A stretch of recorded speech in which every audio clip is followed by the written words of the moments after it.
Grok Talk. We are struggling. Rising healthcare costs are part of the problem. Senator Jeanne Shaheen helped create this mess we're in. As a state senator, her bill chased 21 insurers out of our state. It reduced our choices, raised prices for New Hampshire families, and when Jeanne Shaheen supported Obamacare, it limited access to 10 of our 26 hospitals, reducing our choices again. Tell Jeanne Shaheen she's made healthcare worse. 3, 2, 1.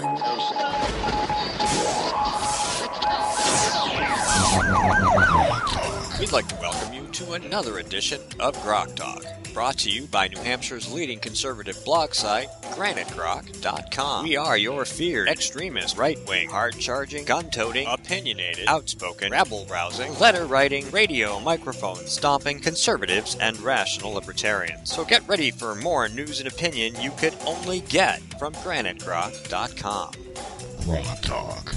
I don't think anybody knows how many times I've said that to record these. Okay, I just want to say, I hate that thing that says Grok Talk because it sounds like the devil. You should change that. That scares me every time I hear it. Grok Talk. I did that too. Well, Actually, I did that without teeth. Don't you think it sounds demonic, or am I the only one? That's the whole point. Really? No. Uh-huh. We Creepy. Hey, we had it while we have you on here.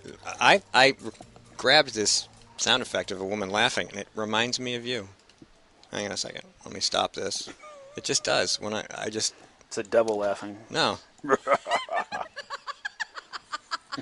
Doesn't it? It does sound like me. It's okay. See, now we've got confirmation. I can say that's my Jane Cormier laugh. It does sound like it. Isn't that funny? And, yeah, I thought it was awesome. There you go. Well, how hard? Well, the first part sounds like a witch, but after that it's good. Yeah. What is Halloween? Well, yeah. It's coming right up. So, Jane, welcome. And, of course, Robert, thank you for coming in. It's my pleasure. To visit us to talk about New Hampshire politics, which, oddly enough, is something we do here. Yeah. And well, thank you. Yeah, we're doing pretty good. I've started using the little Spreaker fill-in thing, so I can actually begin to see some more numbers as far as who's listening and stuff. So we're cranking up some thousands there. And of course, my other problem is though is like with I don't know about Ustream. Ustream you can probably check, but if you go to like Stitcher, or iTunes, or Spreaker, or iHeart, or TuneIn, all the other places you can listen to this, I don't have data from them. YouTube? YouTube, yes. YouTube's awesome. Oh, yeah, YouTube. Good news, YouTube. We do want to try that experiment with streaming on YouTube. We haven't gotten to that yet. We'll get to it probably next year sometime because that's how we do stuff around here. But we are on YouTube, and we've gotten over 1 million. 1 million hits over 2,400 videos. Okay, so we've over 1 million hits, and Yeah. YouTube really is giving us some love now. So please go check us out there. You really can only measure your popularity by the negative comments. How many negative comments do you have? Oh, I don't know. Somebody called me a fascist yesterday. That's always that's always a good call. It's a good start. Knows that you've done some. Well, I told the story many times when I first started doing this back at NH Insider. I wrote a guest post for them because I was blogging on my own, and it pissed off all Democrats, and I knew I'd arrived. So that's There you go. they were mad that they would let somebody say those things in public. Yeah. And so let's talk about what you want to say in public.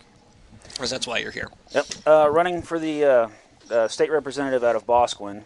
I'm pro-Second Amendment. I want to institute a hunter safety, weapon safety class in our junior high or high school, public schools. I think that'd be a great start. The thing with the firearms and the dangers that they pose are from these kids who are sheltered by their parents. They're going to come into contact with firearms at some point. And if they don't know anything about all they know about guns is what they see in the movies. Which is all wrong. Yeah, they're going to treat them as toys.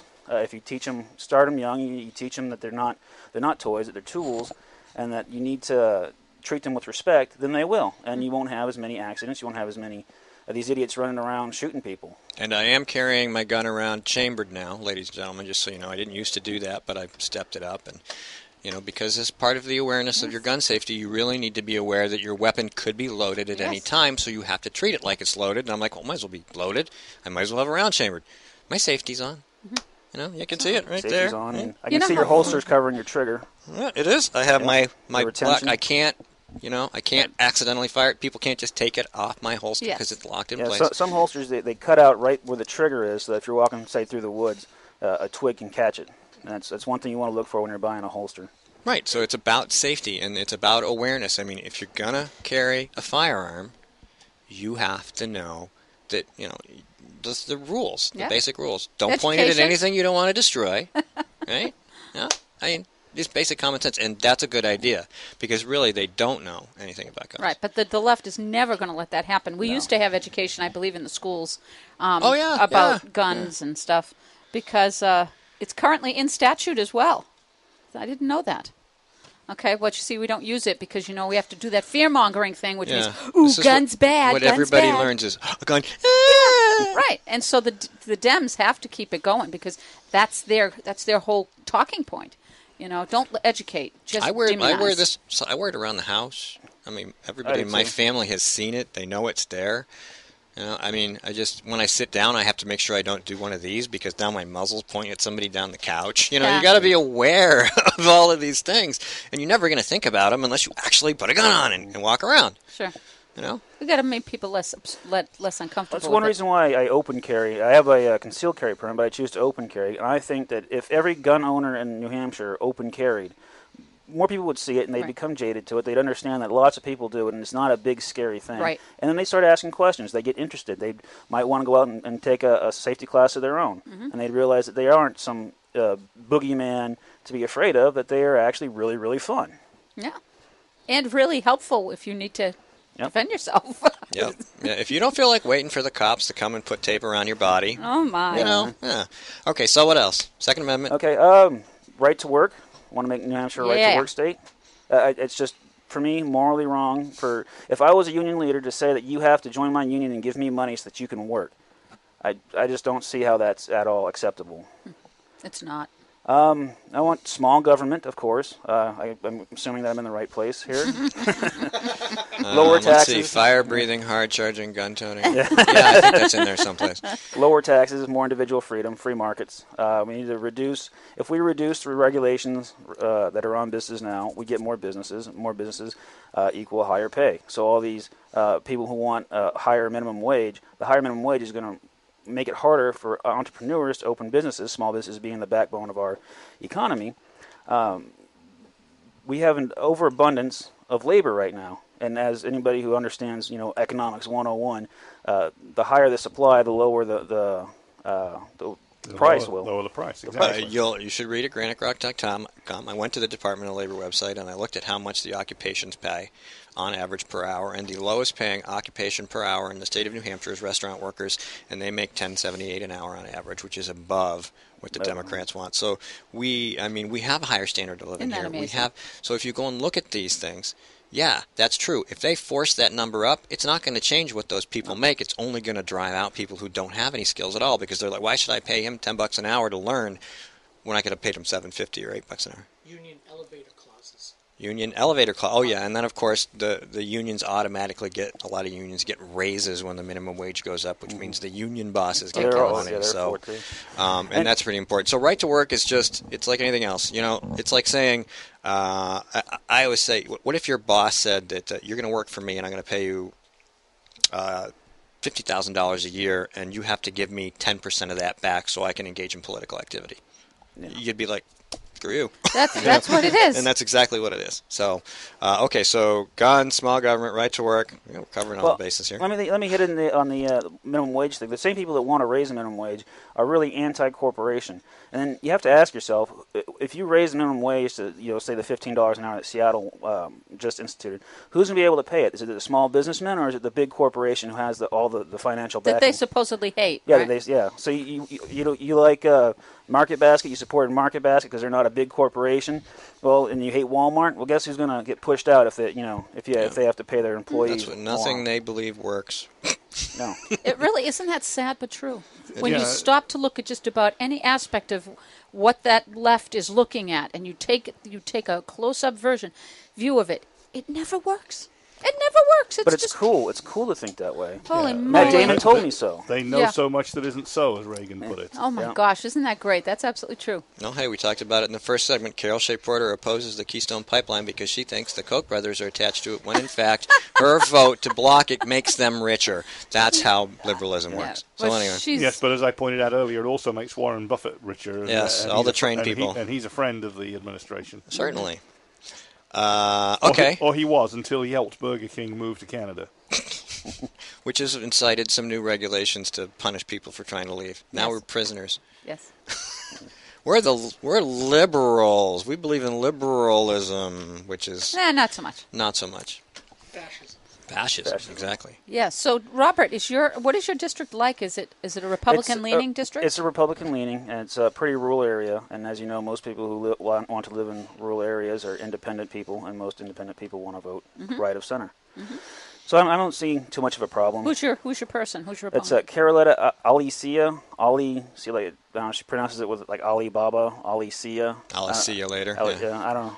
Yeah, maybe we'll see that. She's a really nice lady, so I don't want to say anything back. She was really nice. Yeah, she could go work at Target in Detroit. Detroit. She's one of those where she has guns, she likes to shoot, but she's voted against Second Amendment every chance she's got. Oh my gosh. She owns a small business, but the NFIB gave her a 10% rating out of 100%. She likes to shoot. So, yeah. She's Louise. Guns for me, none for you. Holy moly. She must know Stephen Charliff. Yes. But like I said, she is a really nice lady when you talk to her. Oh, a lot of these people are really nice. It's just they believe crazy stuff. I'm sure Stephen Shurtleff is really nice if you get. No, I don't think he is. No. He's gonna leave me defenseless. I don't like that. I don't think he's very nice. No, that's a good point. No lattes with Shurtleff. Got it. No. That's another bumper sticker. But you're never defenseless. No, but you know what? I'm not going to let him make me more. How about nervous if I find myself in that situation? Exactly. You ever go somewhere and discover that you didn't bring your firearm? Has that ever happened to you? Mm. Yeah. Well, I had to talk at a school yesterday, so I didn't have it on me, and I felt really light on this side. That's weird. It's really weird. Because sometimes I'll get up in the morning and I'll put my belt on, but I won't put my holster on yet, and then I'll go do other stuff, like get my kids on the bus, or if you can take care of the dogs or something, and then I'll be like, I'm driving my son to school now, to college, in the morning on my way to work, because it's on my way to work, and I got all caught up in what I was doing, got out the door, got halfway to work, and I'm like, my holster's empty. Crap. All right. I got a rifle and a shotgun in my trunk. I'm okay. Yeah. You're all set. But I didn't have my personal firearm. And so I was like, and you do feel where you're like leaning. Something's not right. Yeah. Feel light on one side. I got to do that more often. I don't do it often enough. No? Oh. Are you allowed to carry at work? Not officially. Unofficially. It's okay. It's like anything else. The whole point of concealed carry is they can't see it. That's right. All right, we're going to take a break as soon as I do my quick thing here, and I'll just, I didn't set it up. See, this is what happens when you're having a good conversation. You don't go, I got to click on this button right here, and I got to do that, and I got to do that, and I'm doing it wrong. Okay, so you get to listen to me working. Here we go. You ready? We're going to do it right now. Congress needs to end wasteful government spending, like the $787 billion of taxpayer money thrown away in the 2009 stimulus package. It may not have done you any good, but U.S. Senator Jeanne Shaheen's business interest made out to the tune of $78,000. No wonder she doesn't want to talk about it whenever the subject pops up. Call Senator Shaheen and tell her you're tired of wasteful government spending. Senator Jeanne Shaheen said, if you like your current health plan, you can keep it. That's not true, Senator. 22,000 New Hampshire citizens have been kicked off their insurance plans. Hospitals in Rochester, Concord, and Portsmouth, they aren't allowed to provide care under the exchange. Senator, you were wrong in your comments. You should apologize for your misleading remarks. I'm calling Senator Shaheen at 750-3004 and telling her I want my doctor back. You should too. Paid for by saberpac.org, not authorized by any candidate or candidate committee. Rock Talk. All right. Relaxed, very relaxed. No. Who happens to I meant me being on time with my audio management skills, sort of laying back a little and not really paying attention. Anyway, that's because the conversation's so good. Well, I have a question I want to ask Robert. That comes right off of his card, right? Because so in your palm card, you say, I spent a year in Beirut, Lebanon, instructing the Lebanese Armed Forces and teaching medical platoon leading medical planning. All right.